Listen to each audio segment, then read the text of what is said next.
What happens when a leader, long dismissed as alarmist, decides the world has waited too long to act? After decades of warnings and diplomatic friction, Israeli Prime Minister Benjamin Netanyahu has launched a targeted military operation against Iran's nuclear infrastructure. This high-stakes move, unfolding amid shifting regional alliances and global unease, signals a turning point not only in Israeli-Iranian relations, but in the broader questions of how far they have come and what is being seen as an existential threat. As an existential threat is what we are seeing today. Well, as we dive into the details of today's flash news, these and many more will be explored. Good afternoon and welcome. I am Tabitha Arko. Let's begin.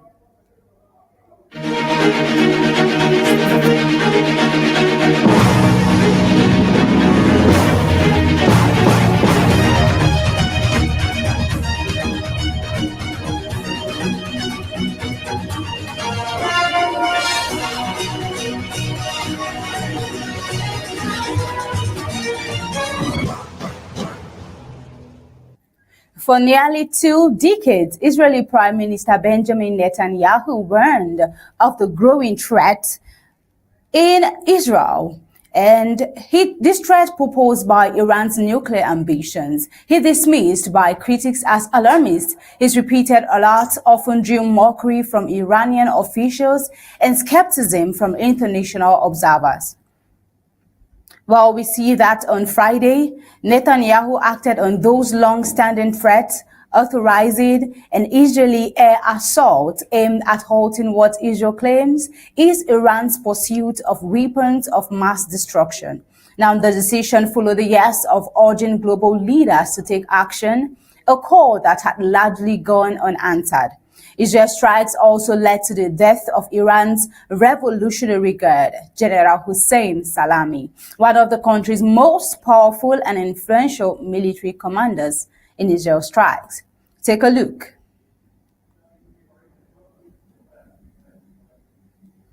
Jesus Christ. I think taking a video of strikes. The person who is the is just pretty.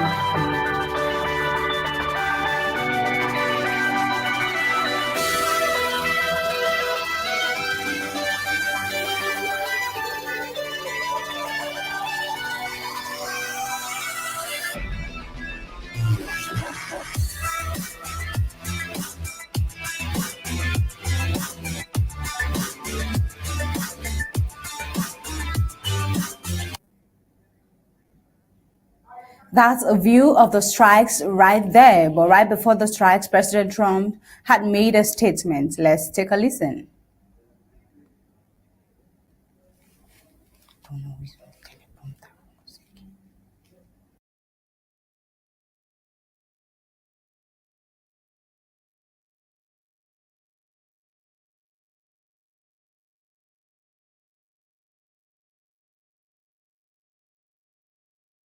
President Trump's statement right there. However, in an address to the nation, Prime Minister Netanyahu framed the strike as a decisive moment in Jewish history, referencing past failures of global powers to stop existential threats.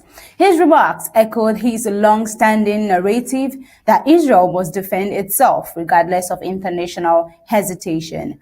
Let's take a listen. The Jewish state refuses to be a victim of a nuclear holocaust perpetrated by the Iranian regime. Now, as Prime Minister, I've made it clear time and again, Israel will never allow those who call for our annihilation to develop the means to achieve that goal. Tonight, Israel backs those words with action. We struck at the heart of Iran's nuclear enrichment program. We struck at the heart of Iran's nuclear weaponization program.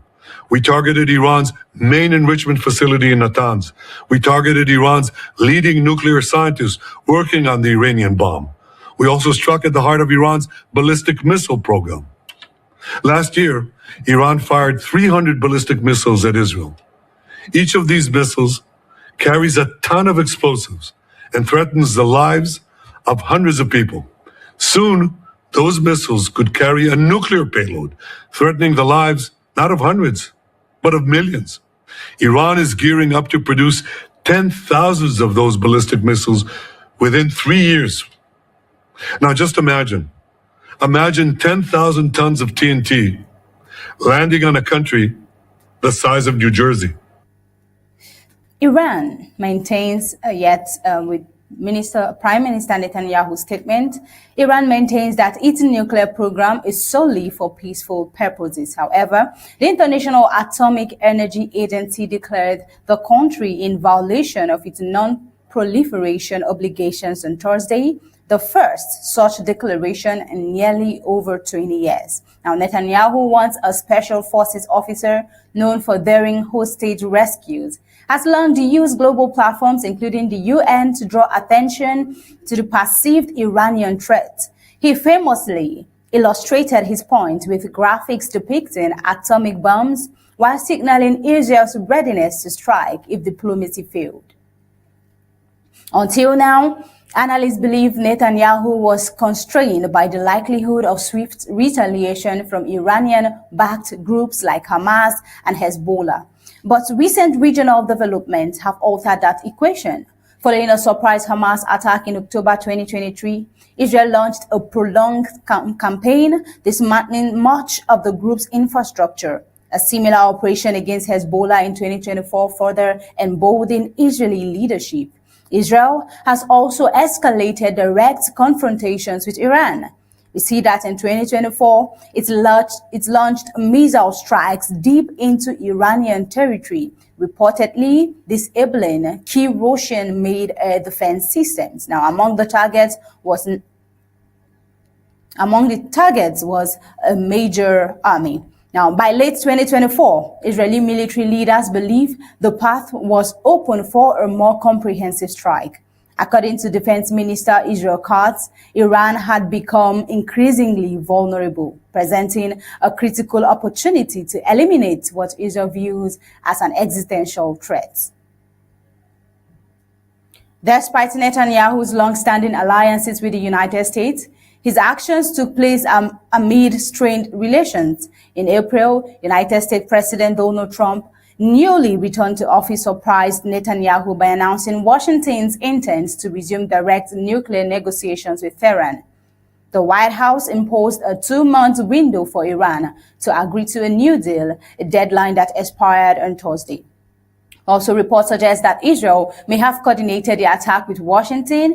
An Israeli official told public broadcaster Khan that recent media speculation about a diplomatic rift between President Trump and Netanyahu may have been part of a calculated strategy to mislead Iranian leadership. But is this ultimately true? Although Prime Minister Netanyahu has positioned himself as a guardian for Israeli security, his reputation has suffered in recent years. The 2023 Hamas attack exposed critical security lapses, prompting widespread criticism. And polls indicate that many Israelis blamed Netanyahu for the intelligence failures and mismanagement of the war. He also faces legal challenges. The International Criminal Court has indicted him for alleged war crimes tied to Israel's 20-month campaign in Gaza, which left large parts of the Palestinian territory in ruins.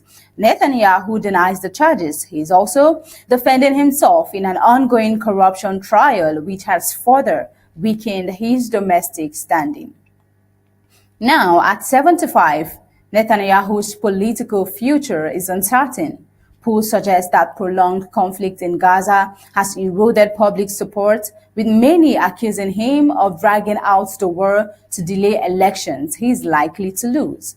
Yet, with his bold military operation, Netanyahu appears to be aiming to reclaim his legacy, not just as a political survivor, but as the leader who, in his view, neutralized Israel's greatest threat. Benjamin Netanyahu's move is a calculated one.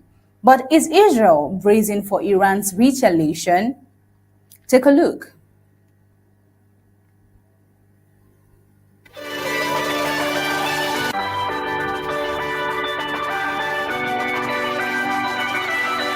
We see that a state of emergency has been declared. Schools have been closed. Workplaces have been closed too. And citizens have been told to shelter the best way they can.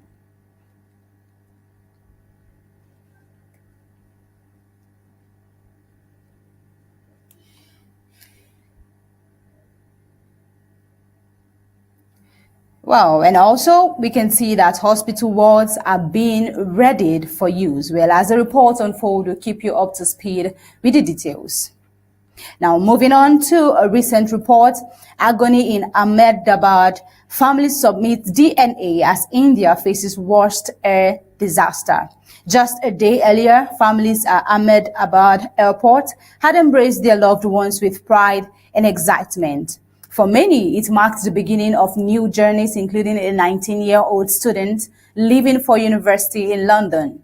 Less than 24 hours later, the same families found themselves in the corridors of a hospital, seeking answers after Air India flight A1171 crashed shortly after takeoff. Now, the Boeing Dreamliner en route to London's Gatwick Airport plummeted into a medical college hostel near the Ahmedabad airport on June 12, killing at least 290 people. The victims included all but one passenger aboard, members of the flight crew, and individuals on the ground. It is one of the deadliest aviation disasters in India's recent history. Now, in the aftermath, relatives gathered at Ahmedabad Civil Hospital, clinging to hope, many still in the clothes they wore when they waved goodbye. But hope gradually gave way to grief as authorities began collecting DNA samples from over 190 relatives. The process of identification, expected to take up to 72 hours, has added to the emotional weight on the bereaved. Now, inside the hospital, sorrow and silence dominate. Families wait in groups, their faces etched with pain. Some have traveled from far away cities, like the family of a 27-year-old cabin crew member who rushed in from Patna after learning she was on the ill-fated flight. Many have not left the building since their trial. Now, right there on the screen, we can see families in waiting groups. The aircraft flight data recorded has been recovered, a critical step in determining what caused the crash. Investigators hope the information will provide clarity to families and the public alike. Now, among the devastation, a single thread of survivors stands out. British national Vishwash Kumar Ramesh, the only survivor, reportedly managed to crawl from the wreckage despite being injured. His story is now being called miraculous, as images and videos of him assisting other victims and later lying in a hospital bed circulated across social media. Now, authorities, including the Indian Prime Minister Narendra Modi, have visited the site and pledged full support for the victims' families. The United States National Transportation Safety Board is sending a team to assist in the investigation, while the UK's Air Accident Investigation Branch has also offered its expertise. Now, as families await answers, India confronts a haunting question. What led to such a catastrophic failure just seconds into a rotten flight? For now, the nation mourns, not just for the lives lost, but for the stories that will never be told and the goodbyes that were never meant to be final. Right there on the screen, a picture of the survivor. Now, in a recent development, no election, no exits. Mali's military leader could stay in power through 2030. In a move raising concerns about democratic backsliding, Mali's Council of Ministers has adopted a controversial bill that could allow military junta leader General Assimi Goïta to remain in power for at least 5 more years without an election. Goita, who took control of the West African nation through coups in 2020 and 2021, may now secure a renewable 5-year mandate starting in 2025. The bill follows the regime's recent dissolution of all political parties and comes on the heels of a national dialogue held in April boycotted by most political stakeholders. According to a cabinet statement, the bill allows for a revision of the country's transition charter, effectively formalizing an extended military-led transition. It still awaits approval by the National Transitional Council, Mali's interim legislative body. Earlier in May, General Goita signed a decree dissolving political parties, a move seen by critics as an effort to suppress opposition. The decree came amid a spike in abductions targeting pro-democracy activists in Bamako and days after hundreds gathered in a rare public demonstration. Now, is Mali's democracy being systematically dismantled? The country, a landlocked Sahelian state long plagued by insecurity and armed insurgency, has faced deepening political instability. Since 2020, the nation has experienced 2 coups and repeated delays in the promised transition to civilian rule. The junta had initially committed to holding elections by March 2024, but later postponed them indefinitely. No date has been announced for the next presidential election. With this, well, as the coming days unfold, we'll get to see what the decision holds next. But then, with this, we'll be drawing the curtain on today's Flash News. Remember, Horizon at the top of the hour, 4 p.m. Until then, stay safe.